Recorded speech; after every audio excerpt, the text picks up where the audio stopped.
Usai PDI Perjuangan menggelar Rakernas Kamis lalu, Ketua DPP PDIP Puan Maharani mendapat tugas dari Megawati Soekarno Putri membuka pintu komunikasi dengan partai lain menghadapi Pilpres. Tugas baru Puan dalam upaya mencari kawan di Pilpres 2024 mendapat respon dari Partai Nasdem yang belakangan gencar menjajaki koalisi dengan PKS dan Partai Demokrat. Ketua DPP Partai Nasdem Willy Aditya menyatakan pentingnya komunikasi antar parpol, termasuk menjaga hubungan yang selama ini terjalin antara PDIP dan Partai Nasdem. Tertutup kemungkinan Nasdem dengan siapa saja berkomunikasi secara terbuka, sangat cair, apalagi dengan PDIP punya modalitas 10 tahun berkoalisi, tentu ini sangat memungkinkan sekali. Nanti kita akan konkretkan dalam proses silaturahmi bersama, saling anjang sana dan anjang sini, untuk kemudian melihat, mendiskusikan apa tantangan pemerintahan ke depan, apa tantangan situasi-situasi ke depan. Senada dengan Partai Nasdem, Partai Kebangkitan Bangsa yang telah menyepakati kerjasama dengan Partai Gerindra di Pilpres 2024 mengapresiasi langkah PDI Perjuangan membuka pintu kerjasama dengan semua parpol. Sangat mengapresiasi dari statement Mbak Puan untuk membuka komunikasi dengan partai-partai politik lainnya. PKB akan membuka komunikasi seluas-luasnya dengan partai-partai politik lainnya dan tentu dengan PDIP, semata-mata demi Indonesia yang kita cintai. Dari komunikasi yang intensif, menyamakan persepsi, kemungkinan juga akan terwujud sebuah koalisi. Sebelumnya, Ketua DPP PDI Perjuangan Puan Maharani mengaku mendapat tugas langsung dari Ketua Umum PDIP Megawati Soekarno Putri untuk menjajaki komunikasi dengan semua ketua umum partai politik. Kerjasama dengan semua partai kita akan jajaki, jadi jangan kemudian karena PDI Perjuangan belum ketemu sama ketua umum yang lain, kemudian dianggap nggak mau kerjasama. Toh waktu di istana kan Ibu Megawati udah ketemu dengan semua ketua umum partai kan, cuman belum sempat bersilaturahmi. Nanti saya juga sudah ditugaskan oleh Ibu Ketua Umum sebagai Ketua DPR akan bersilaturahmi dengan semua ketua umum. Pengamat politik Universitas Al-Azhar Indonesia Ujang Komarudin menilai ada 3 partai politik yang memungkinkan menjadi teman koalisi PDI Perjuangan di Pilpres, yakni PKB, Partai Nasdem, dan Gerindra. Nah, perintah Ibu Megawati kepada Mbak Puan ya, agar Mbak Puan mengunjungi ketua umum partai adalah bahwa PDIP merasakan butuh partai lain, butuh berkoalisi dengan partai lain. Walaupun sudah cukup untuk bisa mengusung sendiri karena punya 20% kursi parlemen katakanlah, tetapi untuk menang itu kan butuh 50% lebih. Artinya butuh berkoalisi, butuh dukungan partai-partai lain. Nah, kalau untuk menang tentu ya tidak bisa berjalan sendirian. Ya pilihannya kan hanya dengan Gerindra, PKB maupun Nasdem. Ya hari ini dan ke depan kelihatannya bisa saja berkoalisi dengan Nasdem, Gerindra ataupun PKB. PDI Perjuangan mampu mengusung capres dan cawapres sendiri tanpa berkoalisi pada pemilu 2024 mendatang karena telah mengantongi syarat ambang batas. Namun untuk memenangkan Pilpres, PDIP tentu butuh partai lain di tengah poros koalisi yang saat ini mulai dijajaki sejumlah partai politik. Tim Liputan Kompas TV.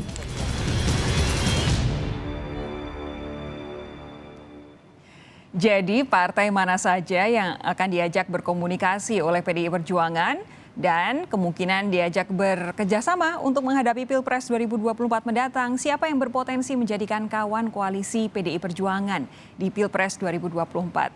Saya akan bahas bersama Ketua DPP PDI Perjuangan Andreas Hugo Pareira serta Direktur Eksekutif Poltreking Indonesia Hanta Yuda. Pak Andreas, selamat malam. Bung Hanta, selamat malam, sehat ya? Malam, Sofi. Selamat malam, Sofi. Selamat malam. Saya ke Pak Andreas lebih dahulu. Jadi kenapa tiba-tiba atau kenapa waktu saat ini dipilih oleh Bu Mega menugasi Mbak Puan untuk berkomunikasi dengan partai-partai lain yang ada di Indonesia? Apakah ini ada kaitannya dengan beberapa saat lalu ada ketua umum partai bilang bahwa ada partai politik yang sombong?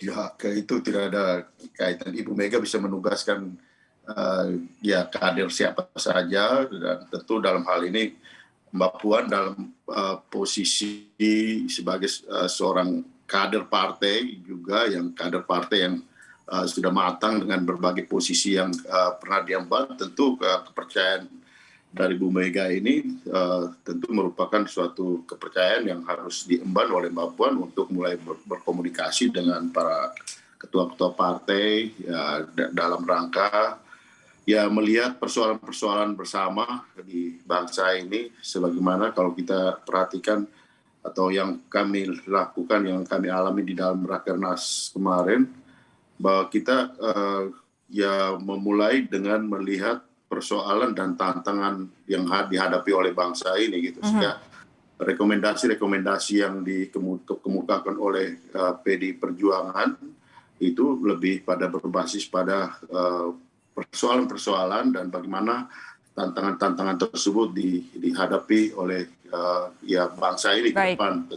Dalam hal ini partai politik sebagai pilar demokrasi di dalam menghadapi pemilu legislatif maupun pemilu presiden tahun 2024, tentu dalam rangka ya, kalau Ibu Mega berkali-kali mengulang bahwa kita ini bukan hanya sekedar memilih presiden, tapi kita perlu mencari dan memilih seorang pemimpin yang tentu bisa menjawab persoalan yang kita hadapi. Nah, saya kira inilah kunci atau inilah pentingnya komunikasi tersebut dilakukan, sehingga ya ada kesamaan pandangan-pandangan yang bisa dilihat dalam persoalan ini, sehingga kemudian kalau kerjasama itu dilanjutkan, ya basisnya adalah basis pada bagaimana melihat tantangan, bagaimana melihat seorang pemimpin, mencari pemimpin yang mempunyai kapasitas untuk menghadapi dan menjawab persoalan-persoalan yang dihadapi oleh bangsa ini.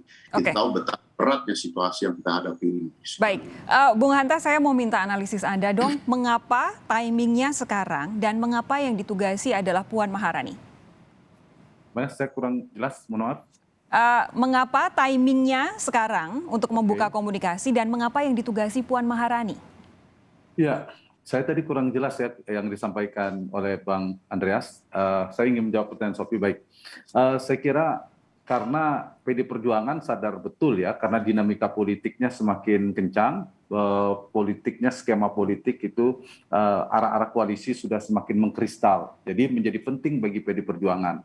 Di dalam politik itu betul ada kandidasi dan eleksi. Kalau dalam kandidasi pencalonan, PD Perjuangan itu eksklusif, merupakan satu-satunya partai yang bisa mengusung capres tanpa berkoalisi, dapat satu boarding pass, betul. Bahkan punya figur-figur potensial. Tetapi dalam sisi winning the election, untuk memenangkan pertarungan, PD Perjuangan merasa butuh, saya kira kerjasama dengan partai-partai lain, lintas ideologi, berbagai macam ceruk yang harus disasar, sehingga untuk memenangkan pertarungan, saya kira butuh kawan koalisi, sehingga menjadi penting bagi PDI Perjuangan untuk segera membangun komunikasi. Apalagi sekarang sudah terbentuk 3 ya, Sophie, kalau kita lihat tadi di prolog Kompas juga.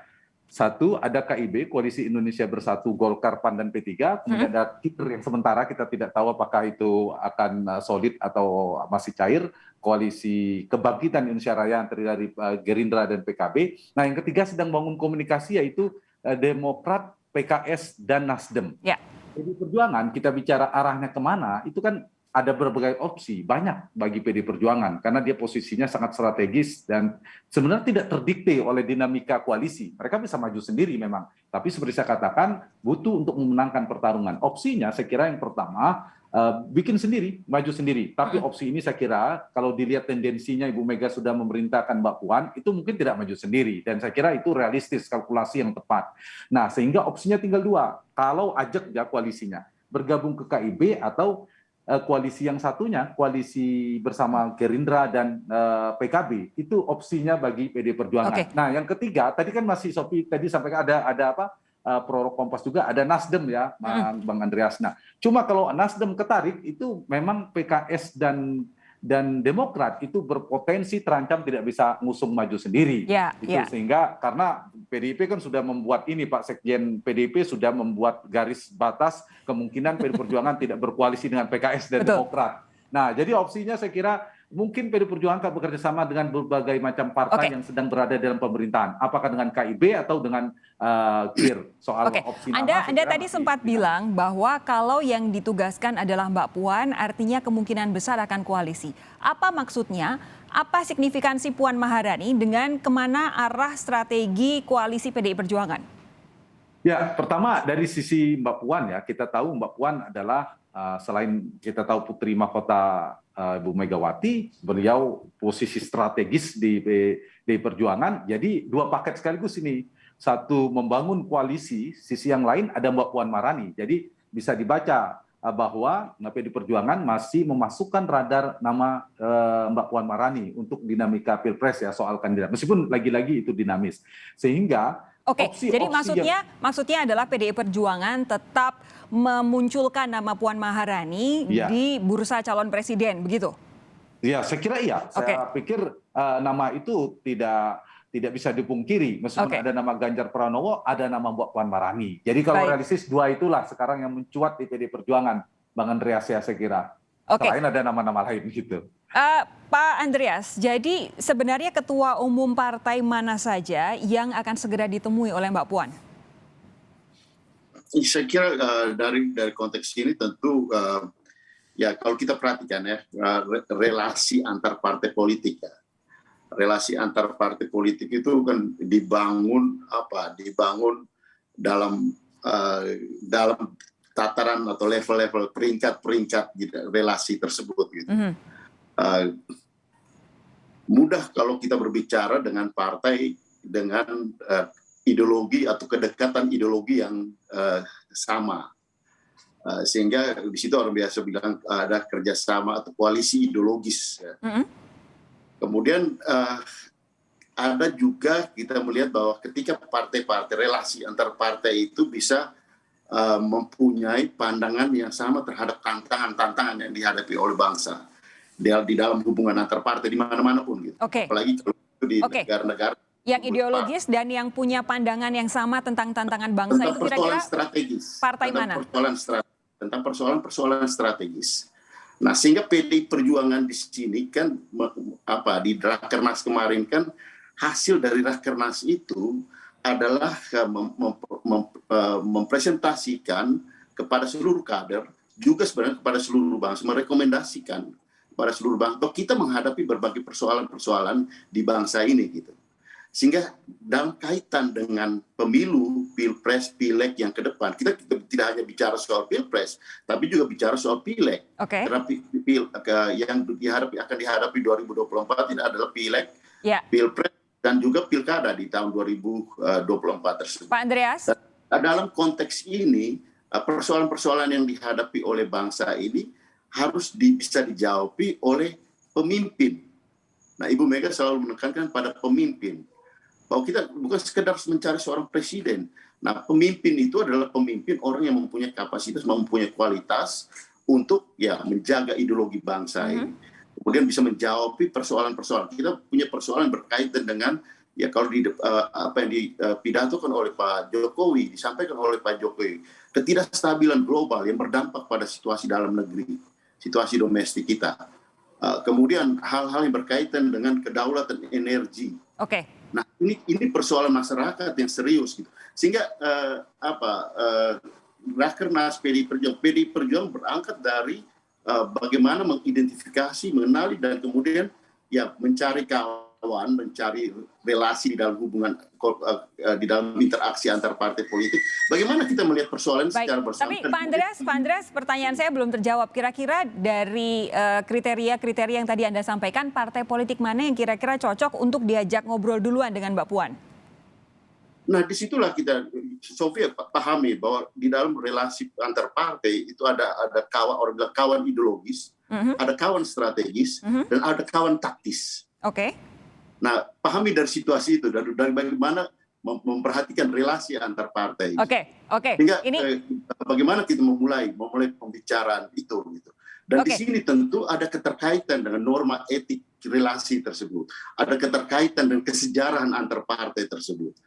Dan kesamaan-kesamaan perbedaan ini yang akan menuntun di dalam proses pembahasan, proses Ini komunikasi. saya jadi tersebut. mau minta tolong kepada Bung Hanta. Kira-kira Bung Hanta menerjemahkan kalimat dari Pak Andreas ini bagaimana? Manakah kawan yang untuk PDIP termasuk kawan strategis, ideologis dan taktis kira-kira? Karena Pak Andreas dari tadi diplomatis sekali. Yang kawan ideologis dan secara historis juga ya. Saya membaliknya, yang paling tidak mungkin dulu. Yang paling tidak mungkin sudah jelas ya. Kita udah tahu PKS. secara ideologis ada PKS. Ya. Dan secara historis adalah Demokrat, karena kita tahu relasi hubungan antara dua figur sentralnya yang juga saya kira cukup tidak begitu hangat lah, dingin gitu. Jadi dalam koalisi itu yang paling mungkin terbentuk di Indonesia itu, Sophie, satu faktor ideologi, betul tadi, faktor ideologi. Tapi ini jarang, tidak determinan dalam pembentukan koalisi-koalisi kita. Nyatanya Pak SBY pada saat itu didukung oleh berbagai macam spektrum ideologi, begitu juga Pak Jokowi. Jadi itu sedikit. Tapi ini kalau kemudian PD Perjuangan sejak awal pagi-pagi sudah mengatakan tidak berkoalisi dengan PKS, ya ini basisnya harus kita akui karena basis ideologis, basis prinsip, basis ceruk pemilihnya yang berseberangan. Jadi kalau sumbu politiknya berseberangan sangat jauh, itu satu. Yang kedua, faktor terbentuknya koalisi, saya ingin membaca arah PD Perjuangan, adalah kedekatan dari figur sentral. Itu yang akan membentuk koalisi di Indonesia. Dan yang ketiga, ini yang paling menentukan adalah figur capres nanti yang akan mengumpulkan pola-pola koalisi. Ya. Nah, bicara PD Perjuangan, yang paling mungkin kita bicara tadi, secara ideologis kan sudah kita singkirkan tadi, 1-2 partai, berarti sisanya sangat mungkin, Sophie, ada di KIB dan KIR. KIR itu koalisi Kebangkitan Indonesia Raya itu yang PKB dan Gerindra. Enggak, sebentar. Saya interject terlebih dahulu. Jadi artinya Anda mau bilang bahwa kemungkinan sangat kecil bahwa PDI Perjuangan akan bekerja sama dengan Nasdem karena Nasdem sudah sampai dengan saat ini sudah membuka kerjasama dengan PKS dan Demokrat ya? Ya, kalau Nasdem jadi bergabung dalam 3 partai itu ya makin kecil. Oke. Tanpa bekerja sama pun dengan PKS dan Demokrat, menurut saya Nasdem itu partai yang juga peluang berkoalisinya termasuk yang kecil. Oke. Tapi lebih besar dibanding Demokrat dan PKS lebih besar. Tapi dibandingkan Golkar, PAN, P3, Gerindra dan apa tadi PKB, nah itu paling mungkin. Barulah Nasdem, barulah yang 2 tadi gitu. Baik, Nasdem saya kira juga prioritas terakhir itu. Tapi kalau Anda melihat dari Gerindra dan juga PKB itu saat ini sudah disampaikan bahwa akan ada kerjasama, walaupun belum dua-dua pihak mengakui, tapi paling tidak ada satu pihak yang sudah firm dengan pencalonan Prabowo dan juga Muhaimin Iskandar. Apa yang bisa Anda lihat dari hal ini? Apakah mungkin PDI Perjuangan juga akan bergabung ke situ? Nah, yang santer di awal kan ada nama Prabowo Puan. Kalau arahnya ke sana, maka sudah jelas arah koalisinya berlabuh ke sana. Tapi kan belum tentu.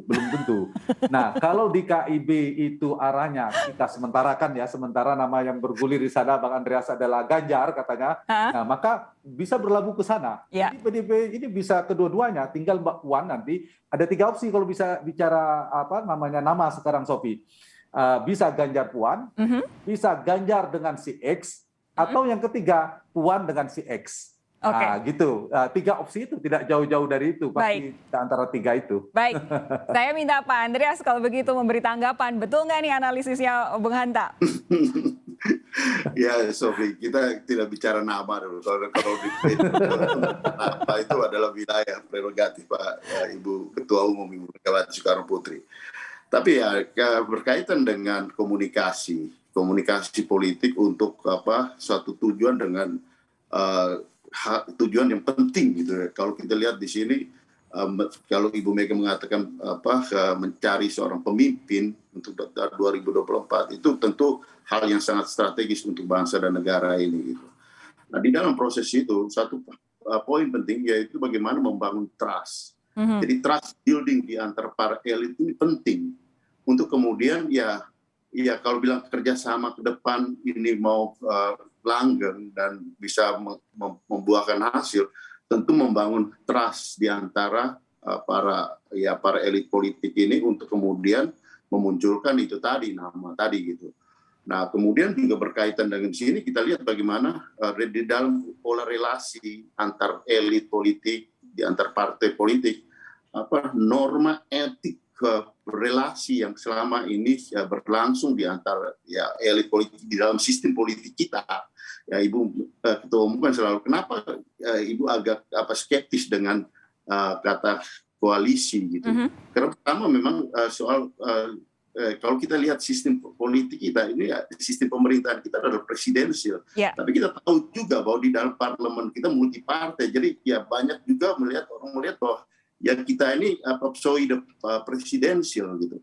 Karena faktanya juga ada hubungan-hubungan kerjasama yang perlu dibangun di dalam parlemen untuk mendukung pemerintahan. Itu yang terjadi pada periode 2000 pada periode pertama dari Pak Jokowi dulu gitu. Baik. Situasi ini memang tidak mudah gitu bagi parpol sebagai pengusung dari calon presiden atau koalisi atau kerjasama antar parpol untuk mengusung kandidasi di dalam capres pemilihan presiden, capres dan calon wakil presiden ke depan.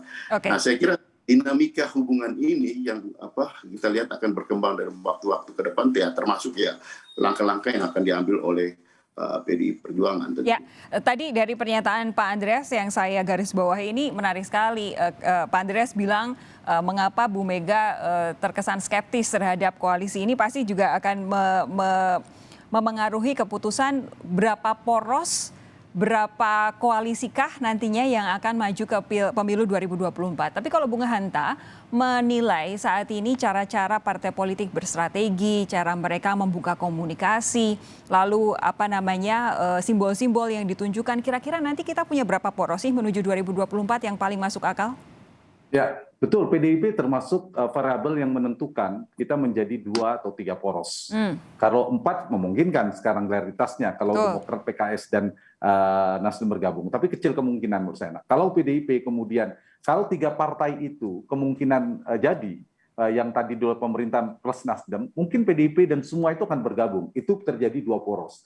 Nah, tapi bisa juga 3. Saya sih berharap ya boleh-boleh saja 2 atau 3. Tapi 3 nanti kan kita tetap ada 2 putaran ya untuk mengurangi potensi besar kontraksi politik kalau 2 poros yang bipolar gitu. Kalau tripolar kan agak ketegangannya berkurang. Kepecah begitu ya? Iya, pecah. Nah, dari sisi PDI Perjuangan saya kira tidak hanya itu, Sophie, dibacanya dari sisi menentukan berapa poros, tapi penting juga adalah menentukan nama. Tadi Bang Andreas sudah bilang ini hak prerogatif Ibu Megawati. Tapi kalau saya boleh menganalisa, ini dilemanya justru di situ. Dilema dalam makna harus berhati-hati ya. Masing-masing punya komplikasi politik. Tadi dari opsi saya nyambung yang saya sampaikan tadi. Kalau Bang Andreas tidak boleh, saya boleh dong ya menganalisa ya Bang Andreas. Satu misalnya, kalau Ganjar berpasangan dengan Mbak Puan, maka ini sama-sama basisnya sama PDI Perjuangan, sama-sama Jateng. Itu tidak bagus buat PDI Perjuangan, karena untuk memenangkan Indonesia harus bekerja sama. Dan itu bisa menjadi musuh bersama bagi partai lain. Opsi yang kedua, kalau memajukan Ganjar, kemudian Mbak Puan nggak maju, komplikasinya ada 2. Kalau saya catat, 1, karir Mbak Puan ini kan udah di puncak atau DPR. Kalau nggak jadi presiden atau wapres, apalagi Bang Andreas, harus diantisipasi. Yang kedua, kalau Ganjar Pranowo menang, nah, Ketua Umum PDI Perjuangan juga ini terah Bung Karno kan Mbak Puan ini penerus ke depan. Nah, itu juga terancam tanda petik kalau tidak hati-hati. Nah, tapi kalau dilepaskan, itu kalau dilepaskan pada Ganjar. Tapi terakhir, kalau misalnya diambil Mbak Puan berpasangan dengan orang lain, tapi di saat yang sama kader potensialnya selain Mbak Puan tadi Ganjar maju menggunakan perahu koalisi yang lain, ini juga berbahaya. Karena basis PDI Perjuangan di Jawa Tengah akan terbelah, akan terpecah. Tergerus kotel efeknya, efek ekor jas tidak dapat. Jadi PDI Perjuangan terancam turun, capresnya juga berpotensi turun, dan dukungan capres juga turun. Nah, sehingga saya kira itu yang harus dipikirkan oleh PDI Perjuangan.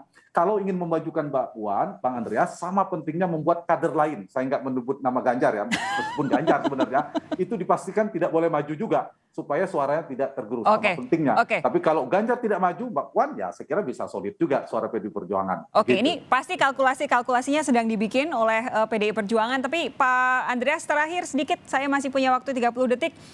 Mbak Puan kapan akan memulai komunikasi dengan partai-partai lain?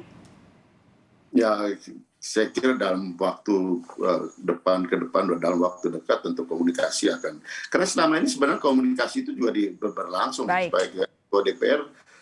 Beliau mempunyai komunikasi dengan berbagai partai politik, baik itu pimpinan partai politik yang ada di DPR maupun dengan partai politik yang lain ya. Baik, berarti dalam beberapa hari ke depan mungkin bisa kita lihat ya bagaimana Mbak Puan akan mulai membuka komunikasi politik. Baik, Pak Andreas, Bung Hanta, terima kasih sudah bergabung di Sapa Indonesia malam hari ini. Sehat terus, kita jumpa lagi lain waktu ya.